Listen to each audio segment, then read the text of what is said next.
நான் தெரிஞ்ச பையனும் தூக்கின்னு வந்துட்டாங்க. நாங்கள் தெரியாது தூக்கின்னு வந்துட்டோம். ஆனால் நாங்கள் தூக்கின்னு வந்தாங்கன்னு தெரியக்கூடாது. நான் வெளியே வாய் விட்றா வாயை விட்றா. ஒன்றும் பண்ண மாட்டாங்கடா.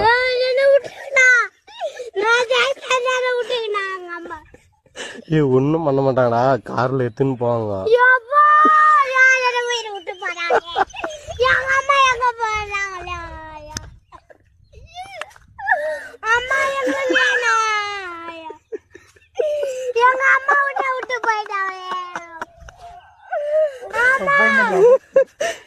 அந்த பையனால கத்துறோம். கொஞ்சம் சீக்கிரம் வாங்கினா எங்களை காக்கி விட்டு போயிட்டாங்களா?